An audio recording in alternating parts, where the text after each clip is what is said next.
Sweat drips down Caden and Kira Jackson's faces in a packed Atlanta courtroom, July 2025, blazing outside. The 17-year-old black twins, shackled, blazers torn, stare up at Judge Victor Ramsey, his silver hair glinting as he sneers, 10 years for stealing that BMW. Their pleas drown in his gavel's crash. Suddenly the doors slam open. Federal Judge Lawrence Jackson storms in, badge flashing, roaring, "Those are my kids!" Ramsey freezes. What's next for the twins? Before we dive in, let us know where you're watching from. If you stand for justice, hit like and subscribe. Tomorrow's episode is unmissable. The humid Atlanta evening wraps Buckhead in a sticky haze, the upscale district's manicured lawns and gleaming storefronts glowing under a peach-streaked sky. Caden and Kira Jackson, 17 and buzzing with victory, glide through the streets. In their father's sleek black BMW, its engine humming a quiet tune, their gold debate team medals dangle from their necks, catching the last rays of sunlight, proof of their triumph at the state championship just hours ago at Westlake Academy.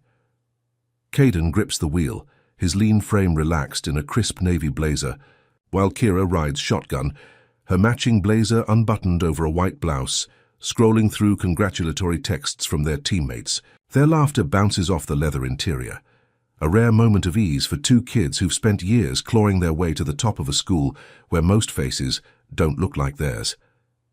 Caden adjusts the rearview mirror, catching a glimpse of his sister's grin, her braids swinging as she mimics their opponent's flustered closing argument. "We crushed them, Kay," she says, voice bright with pride, and he nods, knuckles tapping the steering wheel to an unheard beat, already dreaming of the law school acceptance letters he's chasing. 3 miles from home, the air shifts. A sudden wail pierces the calm red and blue lights exploding in the mirrors like fireworks gone wrong. Caden's stomach tightens, but he keeps his cool, easing the car to the curb, tires crunching gravel on a quiet stretch of Peachtree Road. "Just stay chill," he mutters, more to himself than Kira, who's already tucking her phone away, her smile fading into something wary. The patrol car screeches to a halt behind them, its headlights bathing the BMW in a harsh glare. 2 officers step out, boots thudding against asphalt, their silhouettes looming as they approach. Officer Holt, a thick-necked brute with a buzz, cut and a permanent scowl, leads the charge, his flashlight swinging like a club. Officer Perry, wiry and twitchy, follows close, hand resting on his holster, eyes glinting with something dark. Caden rolls down the window, the muggy air rushing in, and offers a tight, "Evening, officers," his voice steady despite the pulse hammering in his throat. Holt's beam stabs into his face, blinding him, and the cop barks, "Out of the car now." Kira leans forward, her tone sharp but controlled. "Can you tell us why we weren't speeding?" Perry's laugh cuts through, jagged and mean. "You don't get to ask questions, Princess. Move it." Caden's jaw clenches, but he nods at Kira, signaling compliance. They've had the talk with their parents too many times, know the drill. Hands visible, no sudden moves. He steps out first, palms up, the metal clinking against his chest, and Holt's meaty hand slams into his shoulder, spinning him around, smashing his cheek into the scalding hood. Pain flares hot and sharp, blood trickling from a split lip as he grunts, "I'm not resisting." Kira's door flies open, and she's on her feet, shouting, "Get off him! We didn't do anything!" Perry grabs her arm, twisting it behind, her back forcing a cry from her lips as he snaps cuffs around her wrists, the metal biting into her skin. "Shut it," he snarls, shoving her against the car next to Caden, her metal ripping free and hitting the pavement with a dull clink. Holt's knee digs into Caden's spine, pinning him as he yanks his arms back, cuffs clicking tight, the steel cold against his wrists. "This your car, huh?" Holt growls, his breath sour with coffee and spite. "Yeah, it's our dad's," Caden spits out, tasting copper. "Judge Lawrence Jackson. Check the registration." Perry snorts, kicking Kira's medal into the gutter, where it lands in a puddle of filth, gold dulled by grime. "Nice try, thieves. Bet you boosted it from some rich white guy's garage." Kira's voice trembles with fury. "We've got IDs. Look in my bag." Holt rummages through her backpack, tossing books and her wallet onto the ground, pages fluttering in the breeze, but he doesn't check. He just laughs. Forged, probably. The officers exchange a glance, a silent pact sealed in their smirks, and Holt hauls Caden up, slamming him into the BMW's side, the impact rattling his teeth. Perry drags Kira by her braids, her scalp burning as she stumbles, tears pricking her eyes but refusing to fall. Neighbors peek from behind curtains, some filming with phones, others muttering, "Shouldn't be driving that around here." White woman in a yoga outfit steps onto her porch, arms crossed, nodding approvingly at the cops like they're heroes cleaning up her street. Caden catches her eye, his chest heaving, and she looks away, guilt flickering before she retreats inside. The patrol car's back door gapes open, and Holt shoves Caden in, his head banging against the frame, stars bursting behind his eyes. Perry tosses Kira in after, her shoulder slamming into the hard plastic seat, a bruise blooming beneath her blouse. The doors slam shut, trapping them in a cage of stale air and flickering lights, the stench of sweat and fear soaking into their skin. Outside, Holt picks up Caden's medal, twirling it between his fingers before chucking it into the storm drain, the gold vanishing into darkness. Evidence, he calls it, grinning at Perry, who's already radioing in. Caught two punks in a stolen Beamer heading to the precinct. Kira presses her forehead against the window, watching the BMW shrink as they pull away, its sleek lines a silhouette against the dusk. "They're lying," she whispers, voice cracking, and Caden nods, his split lip throbbing. "We'll prove it. Dad'll fix this." But his words feel thin, swallowed by the engine's roar as the car speeds toward downtown, the city lights blurring into streaks of red and gold. The cuffs dig deeper, a constant ache, and Kira's mind races, replaying every move, every word, searching for where it went wrong. They'd followed the rules, kept their heads down, excelled beyond anyone's expectations, yet here they are, reduced to nothing in the eyes of men who see only skin, not medals, not futures. Caden shifts, his knee brushing hers, a silent anchor in the chaos, and she clings to it, her breath steadying. The precinct looms ahead, a squat concrete fortress glowing under harsh sodium lamps, its shadow swallowing the patrol car as it rolls to a stop. Holt and Perry climb out, their boots echoing on the pavement, and Caden mutters, "This isn't over," his voice a low burn, defiance flickering beneath the pain. Kira nods, her eyes narrowing. Not even close. The doors yank open, and they're dragged into the night, the humid air slapping their faces as the precinct's maw waits to devour them whole. What started as a victory lap has spiraled into a nightmare, and the twins know deep in their bones this is just the beginning of a fight they never asked for, one that'll test every ounce of their strength, every shred of their hope, in a world rigged to break them. The precinct cell reeks of stale urine and bleach, a concrete box with flickering fluorescent lights that buzz like trapped flies overhead. Caden paces the 8-foot space, his dress shoes scuffing the grimy floor, fists clenched so tight his knuckles ache. The cuff's red mark still raw on his wrists. Kira sits on the edge of a metal bench bolted to the wall, her bruised arm throbbing under her torn blazer, replaying the arrest in her mind. Holt's knee in Caden's back, Perry's grip on her braids, the medals sinking into the gutter. What kind of justice lets this happen? She presses her palms into her thighs, nails digging into the fabric, trying to anchor herself as the cell's cold seeps through her bones. Caden stops, slamming a hand against the bars, the clang echoing down. "The hall, we didn't do anything." "How do they get away with this?" His voice cracks, anger and disbelief tangling together, but no one answers. The hall stays silent except for the drip of a leaky faucet somewhere out of sight. Beyond the bars, Officers Holt and Perry huddle. At a desk cluttered with coffee cups and crumpled reports, their laughter bouncing off the precinct's peeling walls. Holt flips through a notepad, his thick fingers smudging ink as he scribbles. "Found a 9mm under the driver's seat. Armed robbery in progress." Perry grins, pulling a rusted handgun from an evidence bag, its grip chipped and scratched, nothing like the pristine BMW's interior. "Perfect fit for those punks," he says, sliding it back into the bag with a wink. "Judge'll eat this up." They don't check the car's registration, don't call Lawrence Jackson. They just nod, sealing the lie with a shared smirk, their badges glinting under the harsh light like medals of their own. Kira catches the exchange through the bars, her stomach twisting. They're setting us up, Caden. That gun's not ours. He spins to face her, eyes blazing. No kidding. We've got to get Mom here, she'll tell Dad. He bangs the bars again, shouting, "We need a phone call." A shadow looms as Desk Sergeant Vickers lumbers over, a paunchy ex-cop with a greying mustache and a sneer that curls his lip. "Pipe down, felons," he snaps, tapping a baton against his palm, the wood scarred from years of use. Kira stands, her voice steady despite the tremor in her chest. "We're not felons. We're minors. We get a call." Vickers leans in, his breath sour with tobacco. "You don't get squat. Shouldn't have been joyriding in Daddy's fancy car if he even exists." The venom in his words stings, a slap of racism so casual it's chilling. He doesn't see debate champs, just black kids who don't belong. Caden's fists tighten. "Check the ID, our dad's a federal judge." Vickers chuckles, turning away. "Sure he is, and I'm the governor."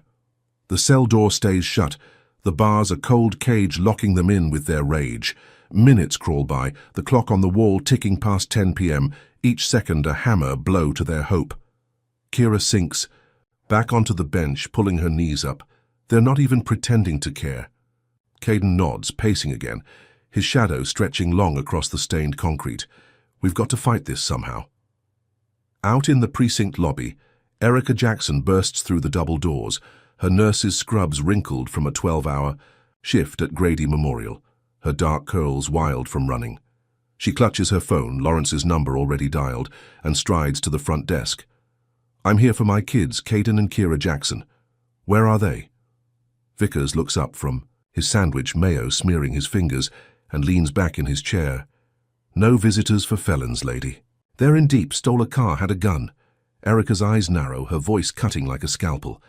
"That's my husband's BMW, registered to Judge Lawrence Jackson. Let me see them now." Vickers wipes his hands on his pants, standing. Slow, his bulk filling the space. "Don't care who you say you are, no proof, no entry, beat it." He points to the door, his smirk daring her to argue, and she steps closer. "You're making a mistake. Call the judge, he'll confirm it." Vickers crosses his arms. "Felons don't get calls till morning, rules are rules." Erica's hands shake, but she dials Lawrence again, the line ringing endlessly as he's stuck in a late meeting, oblivious to the chaos swallowing his family. She slams the phone down. "This is racial profiling, and you know it." Vickers shrugs. "Take it up with the judge tomorrow if they make it that far." The threat hangs heavy, a promise of worse to come, and Erica storms out, vowing to return with hellfire. Back in the cell, Caden stops pacing, leaning against the bars. "Mom will get Dad, he'll fix this." Kira nods, but her eyes flicker to the gun bag on Holt's desk, now tagged with their names. "If they don't bury us first." Holt overhears, sauntering over. "Smart girl. That piece ties you to a robbery 3 blocks from where we nabbed you." Witnesses saw 2 black kids, fits perfect. Perry joins him, twirling his cuffs. "Judge Ramsey loves a good lock-up story, especially for your kind." The words drip with malice, a script they've run 100 times, and Caden's blood boils. "You planted it, you liars."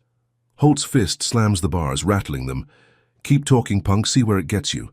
Kira grabs Caden's arm, pulling him back, her whisper urgent. "They want us to snap, don't give them more." "Ammo."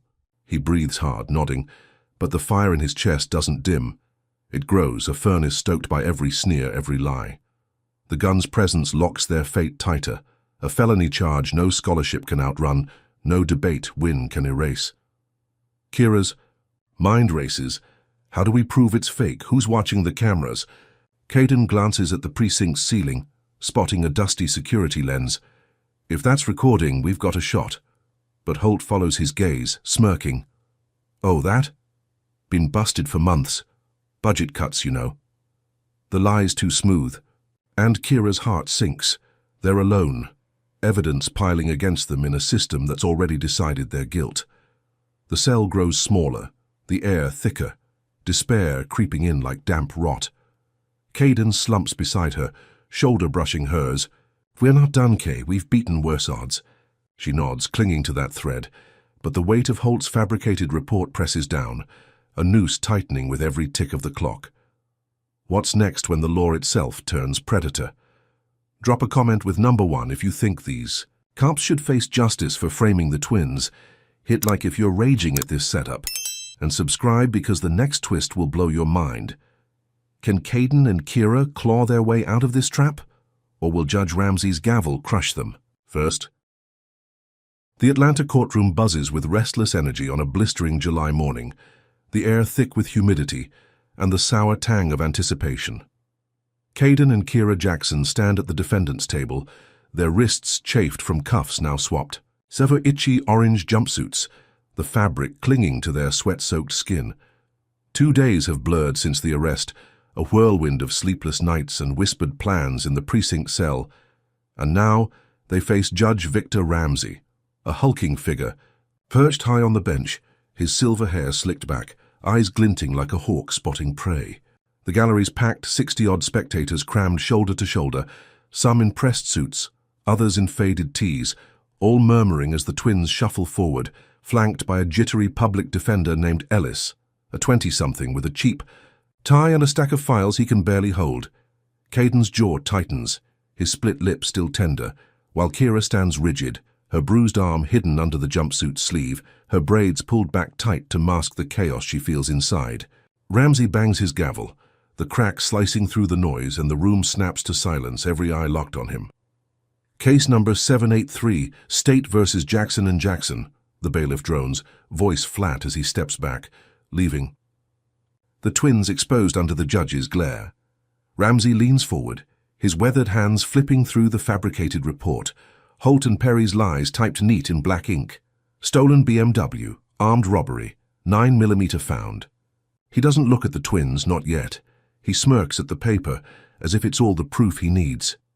Well, well, he drawls, voice gravelly with 30 years of unchallenged power. What have we got here? Ellis clears his throat, fumbling. With his notes, Your Honor, my clients assert their innocence. The vehicle belongs to their father, a respected... Ramsey cuts him off with a snort, finally lifting his gaze, cold and piercing. Save it, counselor. I've heard every sob story in this town. He zeroes in on Caden and Kira, his lips curling into a sneer that deepens the lines on his face. You two think you're special, don't you? Parading around Buckhead in a car you couldn't afford in a lifetime. Caden's fists clench under the table, nails biting into his palms. It's our dad's car, sir. We won debate medals that day. Not stole anything. Ramsey's eyebrows shoot up, mock surprise etching his features. Medals? Oh, let me guess, you stole those too, right? He grabs the evidence bag with their dented gold awards, fished from the gutter by some underpaid clerk, and dangles it like trash. Probably lifted these from a pawn shop to impress your little friends. The gallery ripples with snickers. A dozen heads nodding, a white guy in a polo shirt whispering, "Typical," loud enough to sting. Kira steps forward, her voice trembling but firm. We earned those at Westlake Academy. Check the records. Ramsey's laugh booms, harsh and guttural, bouncing off the wood-paneled walls. Westlake? You don't belong in a place like that, sweetheart. Thugs like you belong behind bars, not in classrooms. The word thugs lands like a punch. And Caden's chest burns. We're not criminals, you're wrong. Ellis stammers. Objection, Your Honor, there's no evidence. But Ramsey slams the gavel again. Overruled, I've seen enough. You kids think you can play innocent? I've locked up 100 just like you, and I'll do it again. The crowd shifts, some cheering, others squirming. A black woman in the back shaking her head but staying silent, fear sealing her lips. Ramsey flips the report shut, his fingers wrapping around the gavel's handle. This is my courtroom, and I say you're guilty. Armed robbery, grand theft auto, 10 years, each no parole. Kira's knees buckle, her breath catching. 10 years? That's insane. Call our dad. Ramsey smirks. Daddy can't save you now, princess. Should have thought twice before stealing from decent folks. Ellis protests, voice cracking. Your Honor, the registration, the gun's provenance, it's all suspect. But Ramsey waves him off. Heard it, don't care. Sentence stands. The gavel rises, time slowing as Caden locks eyes with Kira, their futures crumbling in the span of a heartbeat. Every debate win, every late-night study session, every dream of law and medicine dissolving into dust. The woods about to strike. When the courtroom doors slam open with a thunderous boom, hinges groaning under the force, a tall figure strides in, tailored suit crisp against the chaos, federal badge flashing gold in the fluorescent light. Judge Lawrence Jackson's voice roars deep and commanding. "You just convicted my kids, Victor." The gallery gasps, a collective intake of breath as heads whip around, eyes wide, mouths gaping. Ramsey freezes, gavel hovering mid-air, his face draining to a sickly grey, the smugness evaporating like steam off a hot street. Caden's heart leaps. "Dad!" spilling from his lips while Kira grips the table, tears pricking her eyes, relief flooding her veins. Lawrence marches down the aisle, his polished shoes clicking against the floor, every step a seismic shift.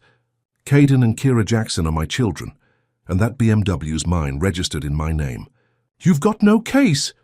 The crowd erupts, whispers turning to shouts, a reporter in the back scribbling furiously, another fumbling for his phone. Holt and Perry, lurking by the exit, stiffen, their swagger fading as Lawrence's glare cuts through them. Ramsey's hand trembles, the gavel slipping an inch. How was I supposed to know?" he stammers, voice thin, the titan reduced to a cornered man. Lawrence towers at the bench's edge. "You didn't ask, didn't check, just assumed. Step off that bench now." Ellis gapes, papers fluttering from his hands, while Caden and Kira exchange a look, hope sparking where despair had rooted moments ago. The bailiff hesitates, unsure who to obey as Ramsey sputters, "This is my court, you can't—" But Lawrence's growl cuts him off. "It's over, Victor. Release them." The gavel clatters to the desk, a hollow thud, and Ramsey slumps back, sweat beading on his brow, his empire cracking under the weight of his own prejudice. Caden breathes, "We're free." And Kira nods, clutching his arm, the orange jumpsuits, suddenly lighter, the air less suffocating. They think it's done, the nightmare shattered by their father's power, but Ramsey's eyes narrow, a flicker of venom promising this isn't the end, not by a long shot. The twins step back, Lawrence, shielding them, unaware that this victory is a fleeting mirage, a spark about to ignite a firestorm they can't yet see. The clock ticks past 3 p.m. as Caden and Kira Jackson stumble out of the Atlanta courthouse, the July sun scorching the steps beneath their feet, their orange jumpsuits swapped for the torn blazers they wore days ago. Lawrence Jackson, their father, towers beside them, his federal judge's badge still pinned to his suit, his face a mask of fury and relief as he guides them through a throng of flashing cameras and shouting reporters. Caden's split lip stings with every breath, and Kira's bruised arm aches under her sleeve, but they hold their heads high, medals dangling again, reclaimed from the evidence room like trophies of survival. "You're safe now," Lawrence says, his deep voice steady, cutting through the chaos. "I'm ending Ramsey's career for this." The twins nod, Caden's fists unclenching for the first time in 48 hours, Kira's shoulders easing as they pile into his sedan, the courthouse shrinking in the rearview mirror. Home looms ahead, a 2-story brick haven in Vinings, its wraparound porch a promise of rest after the nightmare.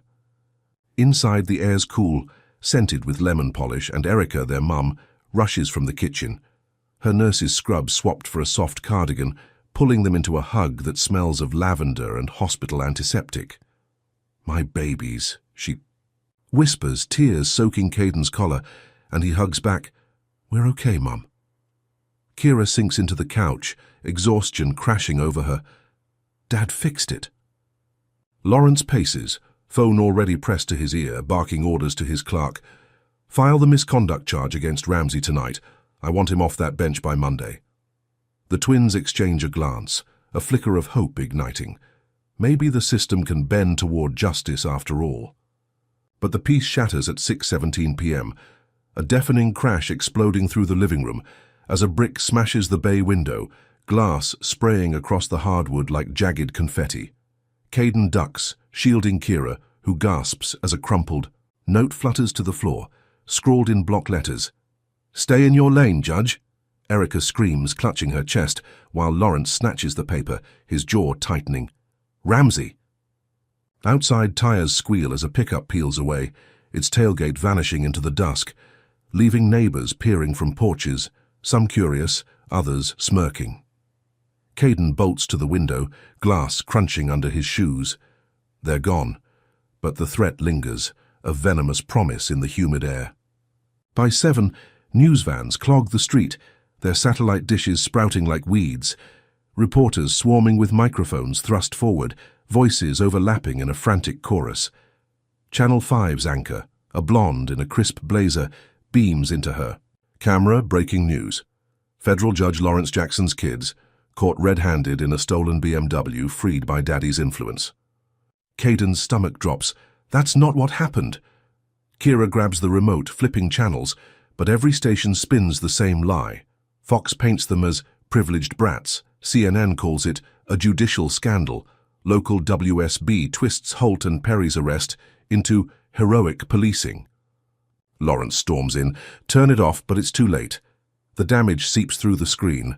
At 8, Ramsey's counterattack lands, a grainy dashcam video hitting every news site, doctored to show Caden lunging at Holt, his fist raised. In a blur of edited pixels, the cop's baton strikes erased. Perry's cuffing of Kira cut to look like self-defense. The real footage, the brutality, the medals in the gutter, all gone, replaced by a slick lie that spreads like wildfire. Social media ignites, hashtags trending. Jackson criminals, thug twins, thousands of comments flooding in. Lock them up. Again, and typical entitlement. Caden's phone buzzes, a text from Duke University. Due to recent events, we're rescinding your admission offer. His breath catches.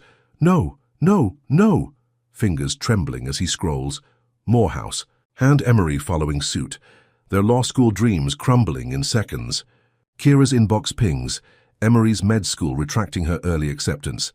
Unfit character, the email reads, and she hurls her phone across the room, the crack of it hitting the wall, echoing her scream. They're ruining us. Lawrence slams his laptop shut.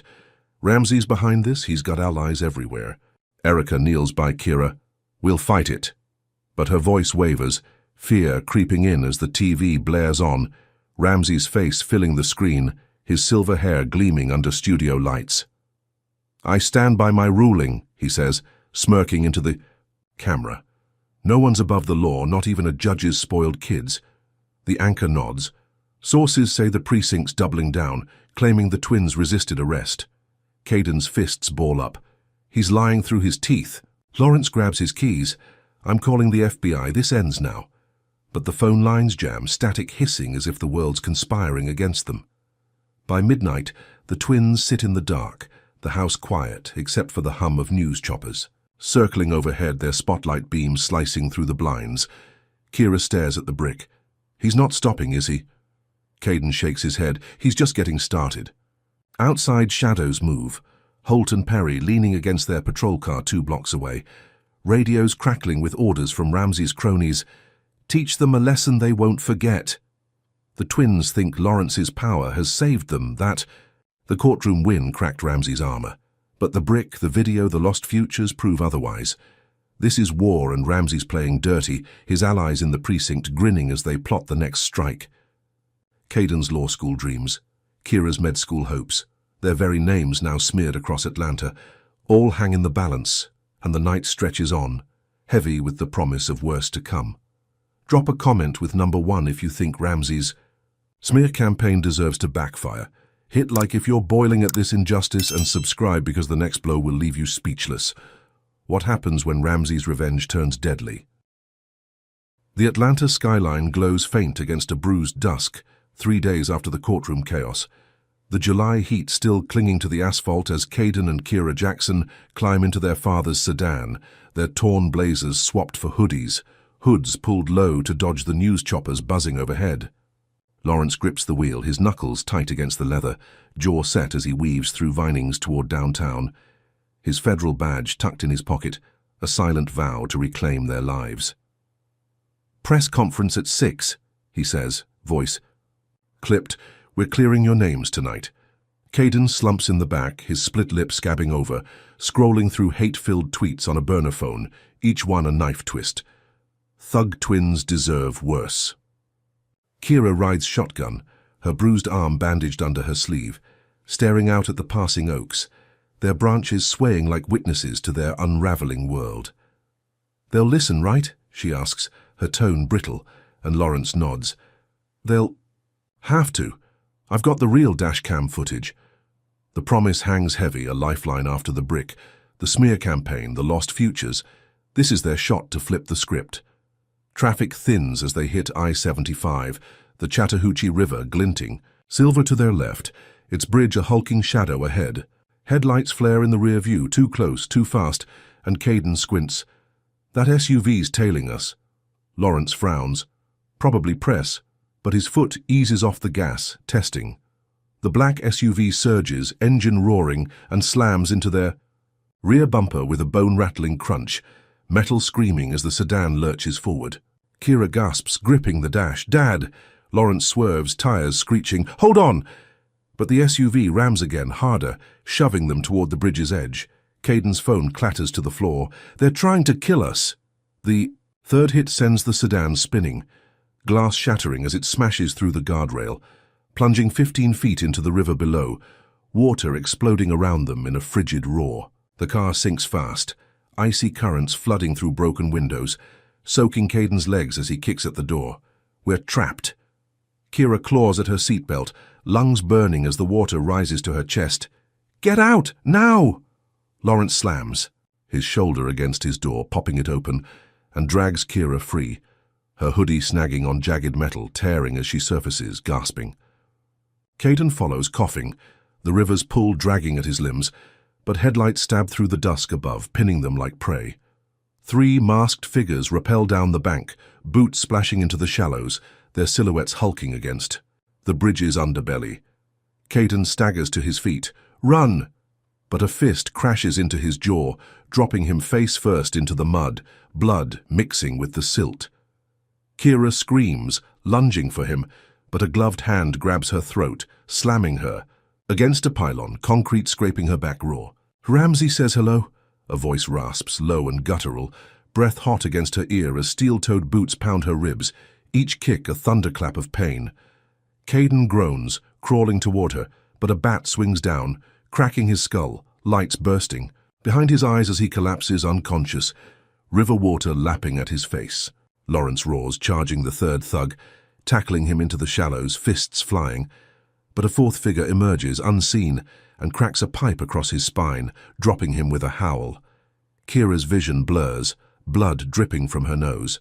"Stop, please." But the leader kneels, yanking her head back by her braids. "You don't get to win, princess." He punches her gut, air rushing out in a choked sob, and she crumples, clutching the mud, Caden's limp form 5 feet away.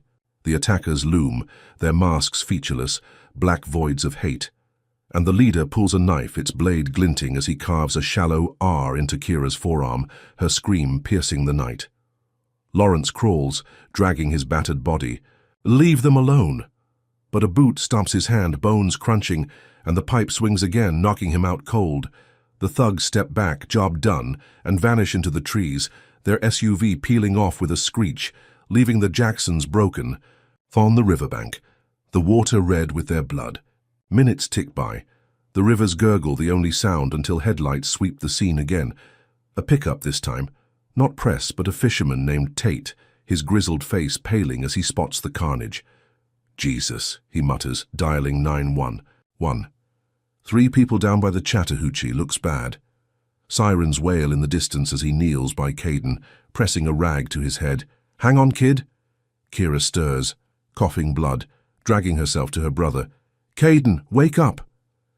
His eyes flutter, a groan escaping, and she grips his hand, tears cutting tracks through the mud on her face. Lawrence groans awake, clutching his ribs. "Where'd they go?" Tate shakes his head. "Gone. But cops are coming." The patrol car arrives, blue lights pulsing, and officers Holt and Perry step out, their faces twisting into smirks as they survey the scene. "Well, well," Holt says, kicking Caden's leg. "Looks like gang retaliation. Told you they're trouble." Perry nods, radioing in. Victims match the Jackson twins, probably their crew turning on them. Kira's voice rasps, "No, it was Ramsey's men." But Holt laughs, "Sure, blame the judge. You're lucky we don't cuff you right here." Tate frowns. "They're hurt, man. Ease up." but Perry shoves him back. "Mind your business." "Old-timer." Lawrence staggers up, blood streaking his suit. "You're covering for him, I'll prove it," but Holt's smirk widens. "Good luck with that, Your Honor." The cops saunter off, leaving the fishermen to flag down paramedics who swarm in, stretchers rattling as they load the twins and Lawrence, the riverbank now a crime scene glowing under floodlights. Caden's head lolls. "They knew us," he mumbles, and Kira nods, the R on her arm burning. "This is war." Lawrence grips their hands from his stretcher. "We're not done." But his voice shakes, the ambush proving Ramsey's reach is deeper, deadlier than they feared, a message carved in blood that their press conference dreams are ash, replaced by a fight for survival against a man who'd rather see them dead than defeated. The fluorescent hum of Grady Memorial Hospital fills the sterile room where Caden and Kira Jackson slump in plastic chairs, their bruises stark under the harsh light, 3 days after the riverbank ambush. Caden's head throbs, a bandage wrapping. His skull where the bat cracked it, his hoodie swapped for a grey tee stiff with dried sweat. Kira sits beside him, her arm in a sling, the R carved by Ramsey's thug scabbed over, her eyes hollow as she stares at the linoleum, the hospital's antiseptic sting burning her nose. Lawrence Jackson storms in, his suit rumpled, a limp favoring his cracked ribs, his federal badge glinting as he clutches a USB drive. "We've got them." His voice cuts through the haze, sharp with triumph, and Caden lifts his head. "What?" Lawrence kneels, eyes blazing. "Precinct security footage, Holt planting the gun in the BMW, it's over." Kira's breath catches. "For real?" He nods. "Filed a federal lawsuit this morning against Ramsey, Holt, Perry, the whole damn precinct. They're finished." The twins exchange a glance, a spark flickering where despair had rooted. Maybe the nightmare's breaking. By noon, they're in a federal courthouse downtown, a sleek marble chamber far from Ramsey's grimy domain, the air cool and heavy with authority. Judge Elena Ortiz presides, a stern woman with jet-black hair and a no-nonsense stare, her robe crisp as she flips through Lawrence's evidence. Caden and Kira stand at the plaintiff's table, their bandages on display, a silent testament to the ambush's toll. Lawrence lays it out, voice steady. "Your Honor, this footage shows officers Holt and Perry falsifying evidence against my children, a direct violation of their rights, orchestrated by Judge Victor Ramsey." He plugs the USB into a laptop, projecting grainy video. Holt slipping the rusted gun under the BMW seat, Perry chuckling as Vickers watches, all caught on a precinct camera Ramsey claimed was busted. The room gasps, reporters in the gallery scribbling, a black bailiff nodding grimly. Ortiz's eyes narrow. "This is damning." Caden steps forward, voice raw. "They beat us, framed us, nearly killed us, all because we're black and Ramsey. Hates my dad." Kira adds, "Look at my arm, that's his mark." She rolls up her sleeve, the R red and jagged, and the gallery murmurs, a white clerk wincing, a juror's jaw dropping. Ortiz slams her gavel. "Enough, I'm suspending." Judge Ramsey pending a full investigation. Officers too, case adjourned. Cheers erupt. Caden's fists unclench, and Kira hugs him, tears streaking her face. "We did it, Kay." Lawrence pulls them close. Justice isn't dead yet. The trio exits to applause, reporters swarming, cameras flashing as they step into the humid afternoon, the sun a rare ally after days of darkness. At home in Vinings by 6 p.m., the mood's lighter. Erica bustling in the kitchen, her recovery slow but steady, a roast simmering as she hums. "We're celebrating tonight." Caden grins. "First win in forever," and Kira nods. "Maybe college'll take us back." Lawrence pours water into crystal glasses. "Ramsey's done, I'll make sure of it." The TV hums low, a news ticker scrolling. "Judge Ramsey suspended amid scandal." They clink glasses, the chime of fragile hope, and for a moment the brick, the ambush, the smears fade, replaced by a taste of victory, fleeting but sweet. Night falls, the house quiet save for crickets chirping beyond the patched window.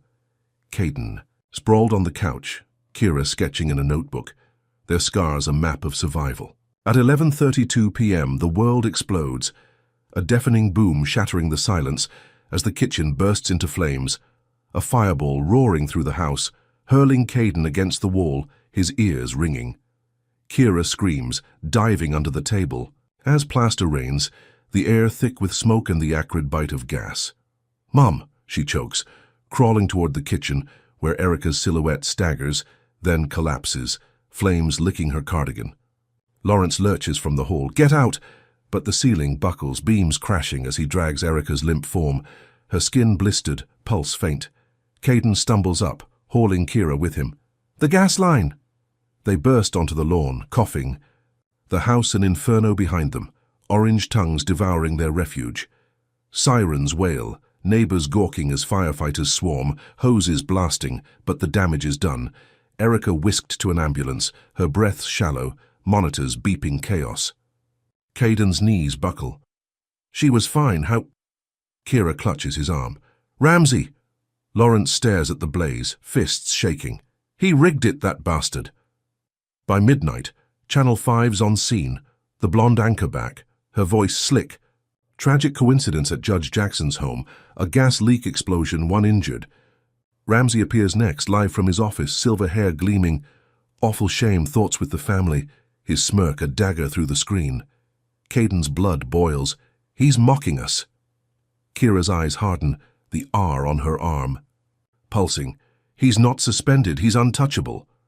Lawrence dials the FBI. "It's arson, check the lines." But the agent's voice crackles. "No proof yet, Judge." Firefighters douse the last flames, the house a charred skeleton. Their medals, books, dreams reduced to ash. Paramedics wheel Erica away, critical, her survival a coin toss, and the twins collapse on the curb, soot-streaked, realizing their courtroom win was a trap, a spark that lit Ramsey's fuse.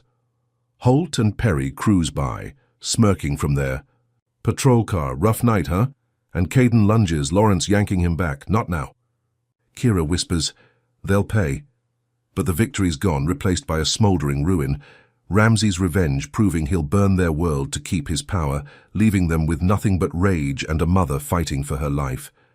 Drop a comment with number 1 if you think Ramsey's gone too far with this fire. Hit like if you're stunned by his cruelty, and subscribe because the next chapter's a wild ride. Can the twins survive when Ramsey turns their win into ashes? The Vinings safe house hums with tension under a moonless July sky. Its peeling paint and sagging porch a far cry from the Jacksons' charred home, now a smouldering memory 2 days gone.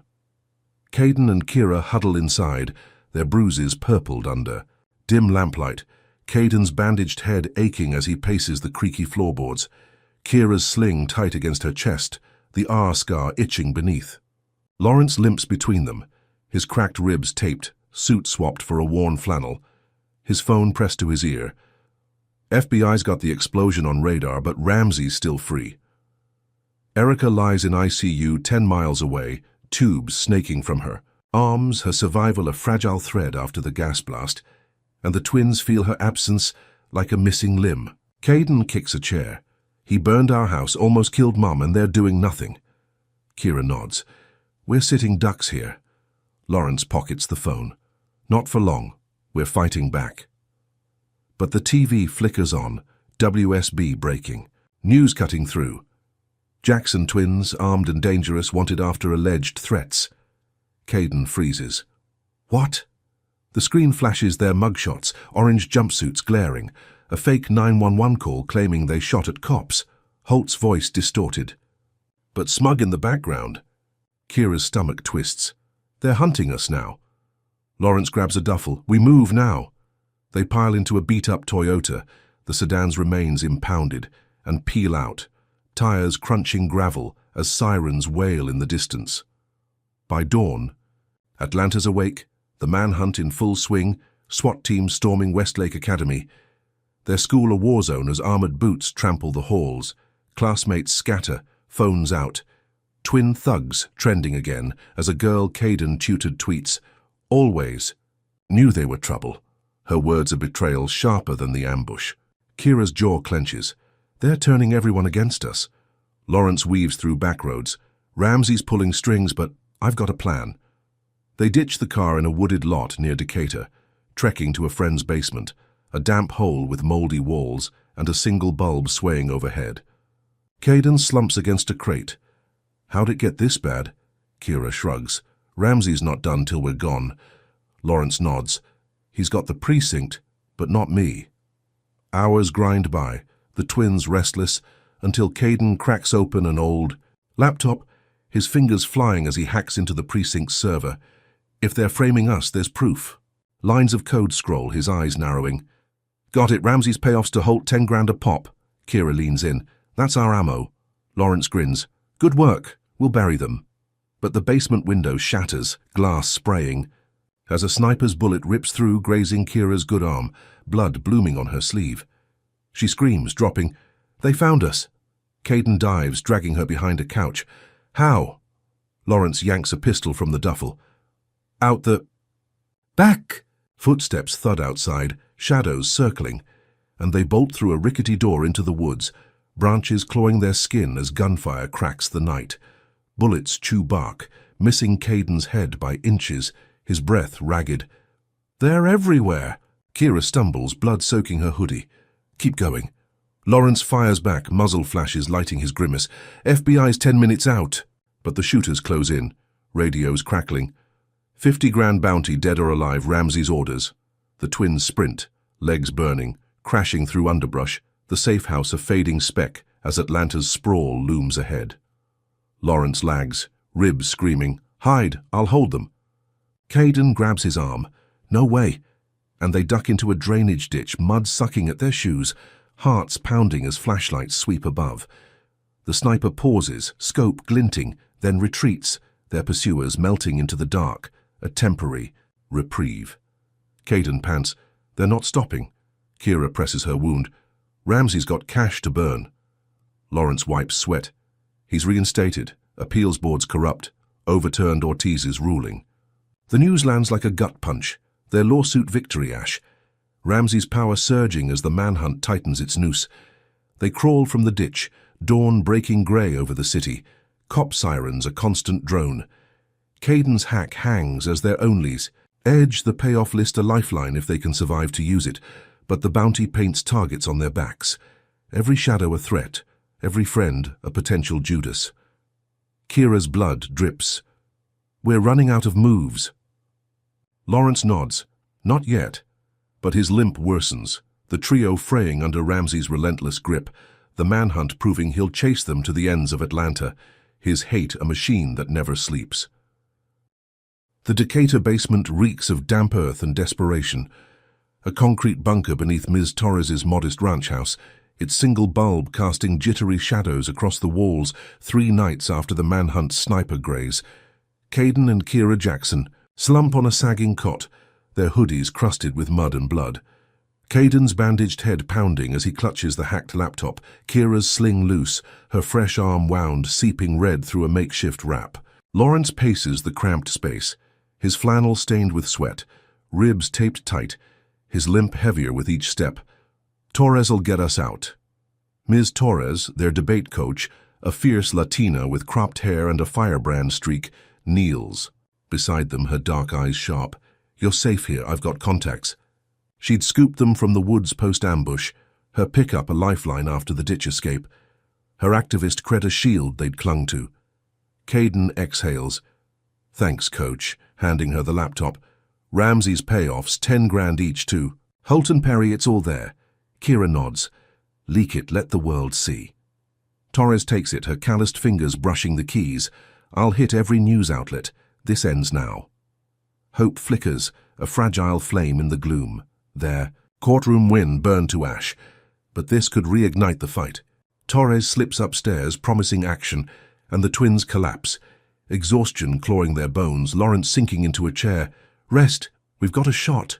Hours blur, the basement a tomb of silence broken by the TV's muffled drone above. WSB's ticker scrolling. Protests erupt over Jackson twins' manhunt. Caden stirs. People believe us. Kira shrugs. Maybe. By dawn, Torres returns, triumphant. It's out. CNN's running the payoffs. Ramsey's suspensions. Back on. The twins bolt up, Caden grinning. We're turning it around. Kira hugs her. You're a legend, coach. Lawrence dials his FBI contact. Check the leak, nail them, and the line buzzes with promise, protests swelling outside precincts, chants echoing through Atlanta's streets. The twins sip water Torres brings, cool relief after days of grit. And for a moment, victory tastes real, Ramsay's empire cracking under public rage. But the water's bitter. A faint tang Caden misses, gulping it down as Kira sips slower, her brow furrowing. Tastes off. Before he can answer, his vision swims, the room tilting. "Kira," he slurs, crashing to the floor, glass shattering. Kira drops hers, dizziness hitting. "Coach, what?" But Torres's face shifts, a cold smirk replacing warmth. "Sorry. Kids," she dials, voice flat. "Holt, they're down, come get 'em." Kira's knees buckle. "No!" As she claws the cot collapsing, the betrayal a sledgehammer to her chest. Lawrence lunges. "You sold us out!" But his ribs scream, slowing him, and Torres kicks him back. $100,000 from Ramsay, worth it. Footsteps thunder above.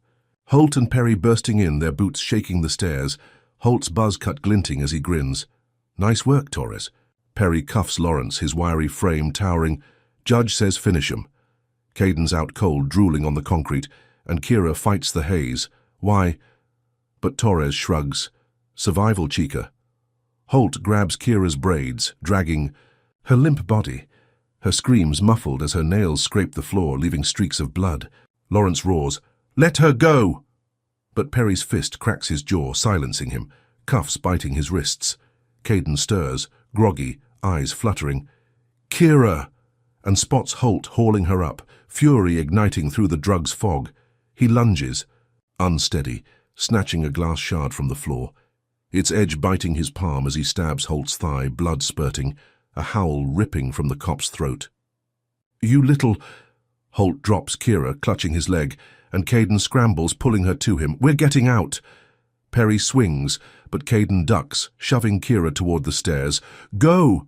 She staggers, head spinning. "Dad!" But Lawrence yells, "Run now!" Torres blocks the exit. Not so fast, but Caden rams her, shoulder slamming her into the wall, a grunt escaping as she crumples. They stumble up, Kira's wound tearing wider, blood dripping, the basement a blur as Holt's radio crackles. Ramsay's voice hissing, "Finish them, no loose ends!" Perry drags Lawrence. "You're next, Judge." But the twins burst into the night. Decatur's quiet streets a maze under a grey dawn. Sirens wail, close, and Caden pulls Kira behind. A dumpster, her breath ragged. She was family. He nods, not anymore. They crouch, hearts hammering, the leak a hollow win. Torres's $100,000 betrayal splitting them from Lawrence, their last ally turned enemy in a war they can't outrun. Holt's limp slows him, but Perry's boots echo, closing in, and Ramsay's orders burn the air, a death sentence the twins barely dodge, their trust shattered, their fight dangling by a thread. Drop a comment with number 1 if you think Torres's betrayal cuts deeper than Ramsay's hate. Hit like if you're shocked she flipped. And subscribe because the next part's a brutal twist. Will Caden and Kira escape Ramsay's kill order, or is this the end of their run? The abandoned warehouse squats on Atlanta's west side, its rusted walls groaning under a humid July dawn, the air thick with oil and rot as Caden Jackson stumbles through a gaping doorway, his bandaged head pounding, blood trickling from his palm where the glass shard cut deep during the basement escape. Kira limps beside him, her sling gone, arm wounds oozing through her torn hoodie. The R scar a raw brand as she clutches his shoulder, breath ragged from Torres's betrayal and their sprint through Decatur's streets. We lost them. Caden pants, peering into the gloom, broken windows leaking grey light onto cracked concrete, littered with shattered bottles and rat droppings. Kira nods, for now, but her voice trembles. The drug's haze lingering, her legs shaky as they duck behind a stack of rotting crates, the wood splintered and damp. Footsteps echo outside, heavy and deliberate, and Caden's stomach drops. Too late. The warehouse doors screech open, Judge Victor Ramsay striding in, his silver hair glinting under a flickering bulb, suit pristine against the filth, flanked by Holt and Perry, their badges dull with grime, Holt's thigh wrapped. From Caden's stab, Perry's cuffs dangling like a hunter's prize. Ramsay's lips curl. "Found you." his voice a venomous purr as he snaps his fingers. Bring them. Holt lunges, meaty hands yanking Caden from the crates, slamming him face first into the floor, concrete biting his cheek as blood pools from his reopened lip. Kira kicks, "Get off!" But Perry grabs her braids, twisting hard, dragging her beside Caden, her knees scraping raw as she screams, the sound bouncing off the walls. Ramsay towers over them, unhinged, eyes wild with hate. "Thought you'd ruin me. Your dad's finished, and you're next." He nods, and Holt hauls Caden up, chaining his wrists to a rusted pipe overhead, the metal creaking as his arms stretch, shoulders burning. Perry binds Kira to a chair, her ankles shackled, the steel cold against her skin, her wounded arm throbbing as blood drips onto the floor. Ramsay paces. "You don't belong in my city," and pulls a hose from a corner, its nozzle dripping. As Holt cranks a valve, water blasting Caden's face, icy and relentless, flooding his nose and mouth. He chokes, thrashing, "Stop!" But Ramsay laughs. "Not yet, boy," holding it till Caden's gasps turn to gurgles, his lungs screaming, vision blackening before the stream cuts off, leaving him coughing, water streaming from his chin. Kira's eyes blaze. "You're a monster!" And Ramsay spins, grabbing a cattle prod from Perry, its tip sparking as he jams it into her side, electricity searing her ribs, her scream a jagged wail as her body convulses, chair rocking. "Monster! I'm justice," he snarls, zapping her again, her teeth clenching, tears mixing with sweat. Holt steps in. "My turn," and yanks a knife from his belt, its blade glinting as he carves H into Caden's forearm, slow and deep, blood welling as Caden bites back a yell. "You'll pay!" Perry follows, etching P into Kira's thigh, her jeans shredding.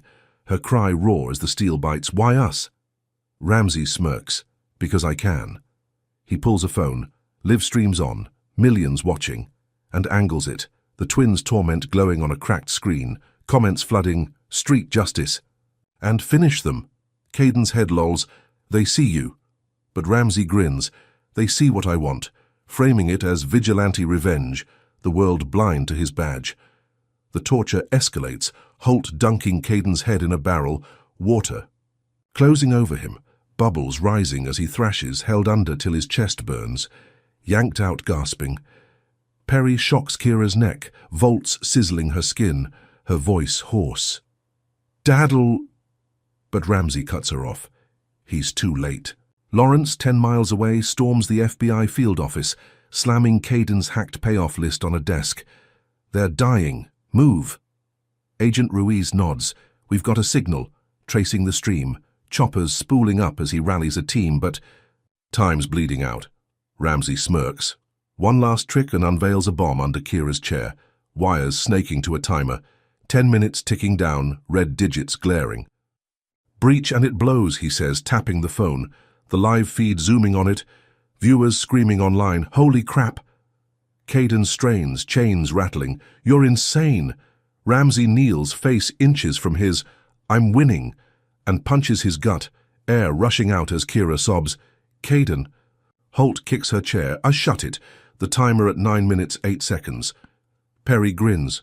No one's coming, but chopper blades hum faint in the distance, hope a whisper against the bomb's tick. Ramsay steps back.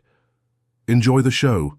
And the stream spikes, millions helpless as the twins hang in chains and shackles, water dripping, blood pooling, racial slurs carved into their flesh, the warehouse a stage for his rage. Caden locks eyes with Kira. "We're not done," and she nods, voice breaking, "Never." But the timer hits 8 minutes. The bombs beep a death knell, Ramsay's power absolute, his hate a live wire sparking through the city, their lives a spectacle teetering on the edge. The warehouse pulses with dread under a grey Atlanta dawn, its rusted walls trembling as chopper blades slice the humid air. The timer under Kira Jackson's chair ticking down to 4 minutes, 32 seconds, red digits glaring in the flickering light. Caden hangs from chains, wrists raw, water dripping from his soaked hoodie, the H carved into his arm, oozing blood onto the cracked concrete. Kira slumps in her shackles, breath shallow, the P on her thigh, a jagged wound beneath. Shredded jeans, her body twitching from electric shocks. The live stream phone propped on a crate beaming their torment to millions. Judge Victor Ramsey paces, silver hair wild, suit stained with their blood, his smirk feral as he watches the clock. No one's saving you. Holt limps beside him, thigh bandaged from Caden's stab, grinning through gritted teeth, while Perry twirls his knife, eyes glinting. Time's up, punks. Caden's voice rasps. You're done, Ramsey, but the judge laughs. Not yet, tapping the bomb's casing. Its beep, a relentless pulse. Outside, chopper lights stab through broken windows. FBI agent Ruiz barking into a radio. Breach in 30. As Lawrence Jackson storms the perimeter, his flannel torn, ribs screaming, "They're in there, move!" Sirens wail, SWAT vans, screeching to a halt, boots pounding as a dozen agents swarm, rifles up. Ruiz shouting, "Bomb squad now!" Inside, Ramsey hears the chaos. Too late, and kicks Caden's ribs, a crack echoing as he gasps, chains rattling. Kira's eyes flutter. "Dad." But Perry zaps her neck again, volts sizzling, her scream fading to a whimper. The timer hits 2 minutes, 18 seconds, and the warehouse doors explode inward, hinges shredding as flashbangs detonate, smoke billowing, blinding Holt, who stumbles. "What the—" Ramsey spins. "No!" But agents flood in, vests gleaming. FBI hands up. Lawrence charges through, pistol drawn, spotting the twins. "Caden!" "Kira?" Caden groans. "Bomb, Dad." And Ruiz dives for it, a wiry tech beside him. 2 minutes. Ramsey bolts, shoving Perry. "Cover me!" and slips into the shadows, Holt firing wild, bullets chewing concrete as agents return fire, one grazing his shoulder, blood spraying. Perry swings his knife, but an agent tackles him, cuffs snapping tight. "Down, scumbag!" Ruiz's tech snips wires, sweat beading. "Red or blue?" As the timer hits 30 seconds, Caden shouting, "Hurry!" Kira's head lolls. "Please!" And with 6 seconds left, the tech cuts blue, the beep dying, the bomb silenced. Lawrence rips Caden's chains free, metal clanking, and Caden collapses into his arms. "You made it." Agents unshackle Kira, her body slumping as Lawrence catches her. "I've got you," tears streaking his soot-streaked face. Holt's pinned, cursing, "Ramsey'll bury you." But Ramsey's gone, a ghost in the chaos, the live stream cutting to static, millions gasping online. Medics rush in, stretchers rattling, loading the twins, their scars and blood a roadmap of survival. Caden's pulse weak, Kira's breath shallow but steady. By noon, they're in Grady Memorial's ICU, IVs dripping, monitors beeping, Erica still critical 2 rooms down, the family fractured but alive. Lawrence sits between them, hands trembling. "You're safe now," but his voice cracks. Ramsey's escape a dagger in his gut. News vans swarm outside, WSB blaring, "Twins rescued, Ramsey flees." The stream backfires, viral clips showing Ramsey's face, his knife, his slurs, sparking riots downtown, protesters smashing precinct windows, "Justice for the Jacksons," trending as millions see the truth. Holt and Perry crack in custody, spilling Ramsey's orders, the gun, the ambush, the bomb. Their taped confessions hitting airwaves by dusk. "He paid us to end them." Caden stirs. They're talking, and Kira nods. Finally. Lawrence grips their hands. "We've got leverage." By night, colleges call, Duke's dean on speaker. "We're reinstating your offers. Your resilience is unmatched." And Emery echoes, "Kira, you're med school material." Caden grins, back on track, and Kira exhales. Almost. The hospital room glows with hope, their scars aired on news as badges of defiance, Ramsey's empire crumbling under public rage.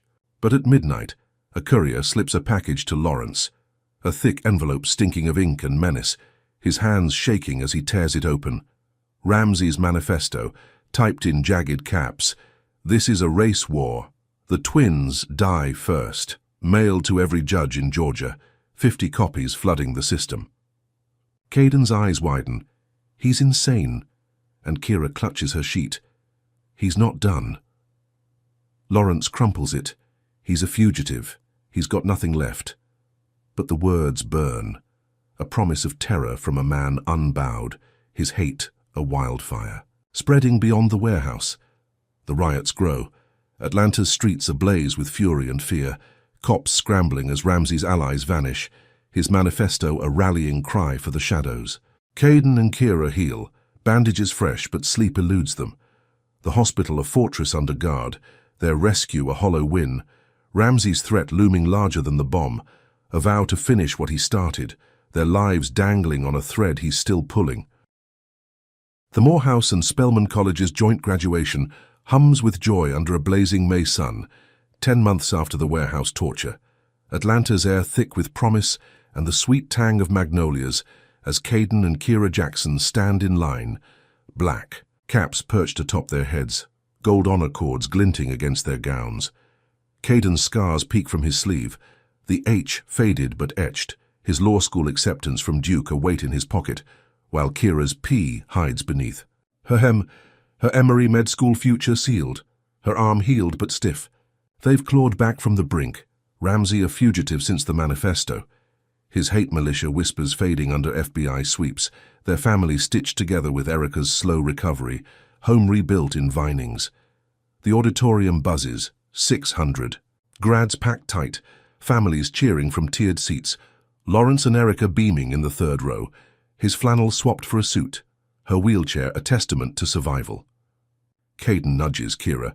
We made it, and she grins, against all odds. The ceremony rolls, names echoing, applause thundering as they wait, caps adjusted, futures bright. But Caden's eyes catch a glint, a flicker on the balcony rail. What's that? He squints, a rifle scope winking, and his gut twists. Kira, snipers. She spins, spotting another. Ramsey? Before they can shout, she bolts for the fire alarm, yanking it, a shrill wail piercing the air, grads scattering as panic erupts. Get out! Caden yells, shoving peers toward exits, gowns flapping like wings. Smoke grenades detonate. Grey. Clouds choking the room. Screams rising as gunfire cracks. Bullets ripping banners, splintering chairs. A dozen masked militia swarm from the wings. Ramsey at their helm. Silver hair wild, a pistol gleaming in his grip. His manifesto's race war unleashed. Jacksons! He roars, voice cutting through the chaos, and Caden dives, pulling. A freshman behind a podium. Stay down! Kira ducks. Dad! Spotting Lawrence charging the stage, his limp, forgotten pistol drawn from a concealed holster. The auditorium's a battlefield, grads trampling, parents wailing, snipers picking shots, a dean collapsing, blood pooling on the dais. Ramsey fires, grazing Caden's shoulder, a hot sting as he rolls. You're dead! Kira grabs a mic stand, swinging at a thug, cracking his jaw. Not today. But another tackles her, pinning her, his boot grinding her wrist, snapping bone. Lawrence leaps, slamming Ramsey, fists pounding. You've lost! And disarms. Him, the pistol skittering across the stage. Caden scrambles up, phone out, live streaming to his hacked precinct feed. Ramsey's here now. Broadcasting the ringleader's face, his militia exposed, viewers spiking to thousands in seconds. Cops flood in, sirens blaring, SWAT shields clashing with militia knives, bullets flying as Ramsey's men drop, some cuffed, others bleeding out. Lawrence pins Ramsey. It's over. But Ramsey grins, pulling a blade from his boot. Not for you, and stabs deep into Lawrence's gut, blood gushing as he twists, a guttural yell ripping free. Caden screams, Dad! Dropping the phone, rushing the stage, Kira crawling, no! Ramsey shoves Lawrence off, his body slumping, eyes glazing as blood soaks his gown, the auditorium's chaos, a blur around him. Caden tackles Ramsey, fists, hammering, you bastard! But Ramsey elbows free, slipping through a side door as SWAT closes in, his laugh echoing over the hacked PA. You'll never win. Kira reaches Lawrence, cradling his head. Stay with me. But his breath rattles, hands clutching hers. Keep fighting. Fading to a whisper, gone. Caden collapses beside her, sobbing, blood smearing their gowns. The live stream cutting as cops swarm, dozens arrested, Ramsey's militia crumbling, but their leader vanished into Atlanta's sprawl. The auditorium empties, grads shell-shocked, medics rushing, too late for Lawrence, his badge stained red on the floor. Caden and Kira cling to him, tears cutting tracks through soot, their triumph gutted, Ramsey's final strike stealing their father on the day they reclaimed their lives, his escape a wound deeper than any scar, the PA's cackle a taunt they'll never unhear. The Atlanta sky hangs heavy with grey clouds on a crisp November morning, 6 months after the Morehouse Spelman graduation massacre. The air sharp with the bite of late fall as Caden and Kira Jackson stand shoulder to shoulder at Lawrence Jackson's graveside, their black coats flapping in a gust that rattles the bare oaks lining Oakland Cemetery. Caden, now 18, grips a wilted rose, its thorns pricking his scarred palm. The H from Holt's knife a faint ridge under his sleeve, his eyes red-rimmed but dry, hardened by months of grief and sleepless nights plotting revenge. Kira, beside him, clutches a folded program, her P-scar hidden beneath her slacks, her wrist still tender from the militia's boot, her face a mask of quiet fury, med school looming at Emory next fall, a dream she'll chase without her father's. Proud nod. The crowd's small 30 mourners in dark attire. Erica in a wheelchair at the front, her burns healed into shiny patches across her arms, her recovery a miracle from the gas blast that nearly took her, her eyes locked on the mahogany casket. As it lowers into the earth, a federal judge's badge pinned to its lid, dulled by time and blood. The preacher's voice drones, "Ashes to ashes," but Caden tunes it out, staring at the headstone. Lawrence Jackson, 1975-2025, justice served. The irony twisting his gut, Ramsey's knife strike at graduation, a wound that justice couldn't heal. Kira whispers, "He'd hate this," and Caden nods. Too quiet for Dad. The dirt thuds onto the coffin, each shovelful a hammer blow, and Erica's shoulders shake, her sob muffled by a gloved hand. The family fractured, their rebuilt Vinings home a hollow shell without his booming laugh. Mourners drift away, colleagues, murmuring condolences. He was a fighter, and Ramsey'll pay. But Caden's ears burn, the words empty as the FBI's manhunt drags on. Victor Ramsey a ghost since the auditorium, his militia scattered, his manifesto a lingering poison. In Atlanta's underbelly, Kira kneels, pressing the program into the soil. "We're not done, Dad," her voice steel, and Caden drops the rose. "Not till he's in the ground." They stand, a silent vow sealing their pact. Law school and med school ahead. Duke and Emory waiting, funded by Lawrence's life insurance. A bitter silver lining to his loss. Their scars a map to a fight they'll finish, no matter the cost. Back home, the living room's dim. Curtains drawn, the rebuilt walls smelling of fresh paint and regret. Caden slumping on the couch. Kira pacing, their coats shed, the weight of the day pressing down. A TV hums low, WSB replaying graduation. Footage, Ramsey's silver hair flashing as he stabs Lawrence, the livestream Caden shot a viral scar on the city. Protests long faded, but rage still simmering. A package sits on the coffee table, delivered that morning, no return address, and Caden eyes it. From him? Kira nods. "Bet it is," and rips it open, a USB drive tumbling out, its black casing glinting like a taunt. She plugs it into the laptop, Caden leaning in. What's he playing at? The screen flares, Ramsey's face filling it, his silver hair unkempt, eyes wild, a grainy basement backdrop. "Hello, twins," his voice a rasp. "Thought I'd forgotten you?" Caden's fists clench. "Bastard." And Kira's breath. "Hitches, keep talking." Ramsey smirks. "Your dad's gone, your mum's a cripple, and you're next. I've got eyes everywhere, this war's mine." The video loops, encrypted, untraceable, a taunt mailed from the shadows, his hate a live wire sparking through their grief. Caden slams the laptop shut. "He's mocking us," and Kira nods. "He's close. I feel it." The room tightens. Ramsey's reach a noose they can't shake. His militia remnants lurking, the FBI stalled, their vow of fire stoked by every word he spits. Erica wheels in, her face pale but firm. "What's that?" Caden hesitates. "Ramsey," and she nods. "Play it again." They do, his taunts echoing, and Erica's eyes narrow, a glint Caden misses. He's desperate. Kira frowns. Or winning. But Erica's silence hangs, heavy with something unspoken, her hands steady on the chair's arms, no tremor despite the burns. Night falls, the house quiet, Caden in his room sketching legal briefs, Duke's first semester, Looming, Kira in hers, poring over anatomy texts, Emery's labs a month away. Their future's a lifeline they grip through the pain. At 2 a.m., a creak pulls them to the hall, Erica's wheelchair gone, her room empty. "Mum?" Caden calls, panic rising, and Kira checks the garage. "Car's here." They find her in the living room, standing, no chair, a duffel at her feet, her burns hidden under a black jacket. "Sit down, we need to talk." Caden blinks. "You're walking?" And Kira gasps, "What's going on?" Erica locks the door, voice low.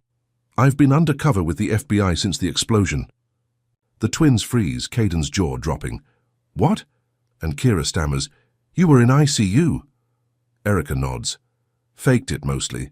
Burns were real, but I played worse. Infiltrated Ramsey's network while he thought I was out." She unzips the duffel, pulling a flash drive, its silver casing gleaming. Coordinates to his hideout, North Georgia. He's holed up with 10 loyalists. Caden's head spins. "You're a mole." And Kira grabs the drive. "How long?" Erica's eyes harden. "Since the gas blast, I fed intel, waited for this." The revelation crashes, their mom a ghost in their war, her wheelchair a prop, her recovery a lie to bait Ramsey's trust. Caden paces.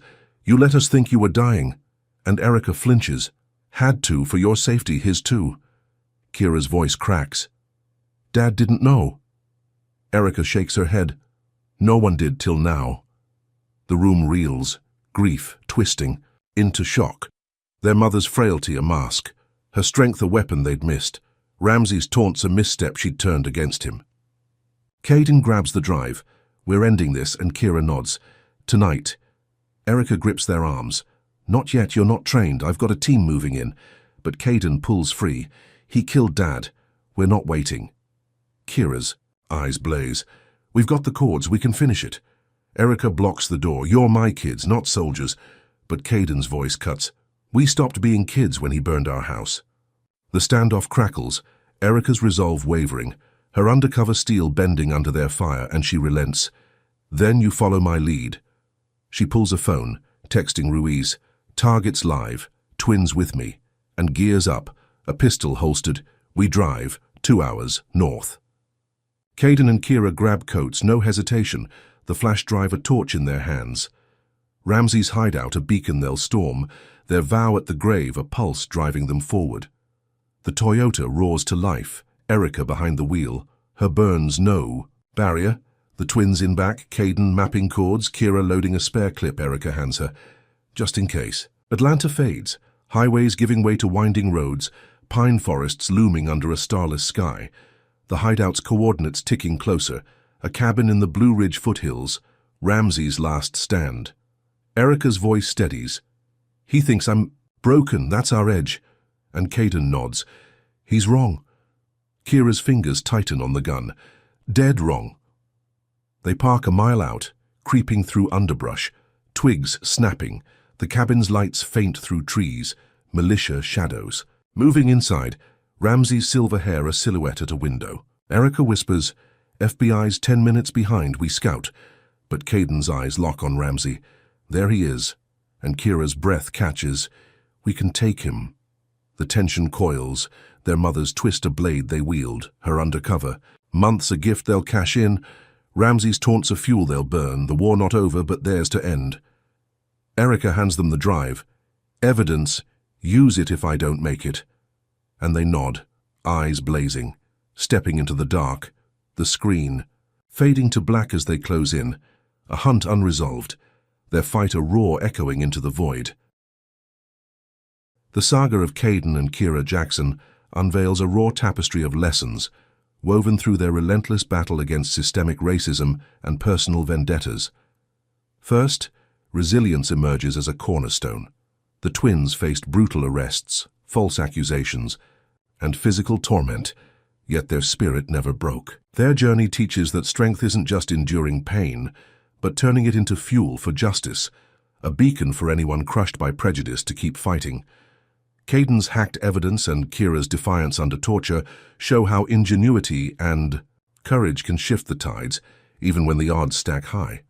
Second, the story exposes the insidious depth of institutional bias.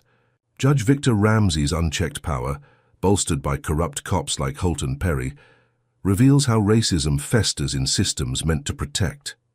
It's a stark reminder that authority can cloak hatred, and vigilance is crucial to dismantle it, urging us to question those who wield influence without accountability. Third, trust's fragility cuts deep.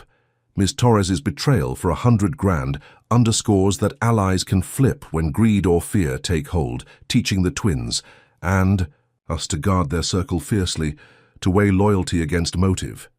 Erica's undercover twist flips this, proving trust can also hide strength, a mother's sacrifice masked as weakness to strike at the enemy's heart. Fourth, justice is a marathon, not a sprint. The twins' courtroom wins crumbled under Ramsey's retaliations, from the gas explosion to the militia attack, showing that legal victories mean little without uprooting the roots of hate. Lawrence's death at graduation hammers this home, a sacrifice demanding action beyond mourning, pushing Caden and Kira to carry his torch. Finally, the power of exposure shines. Caden's live streams flipped Ramsey's narrative, turning millions into witnesses, proving truth can pierce lies when amplified, a lesson in wielding technology to hold power accountable.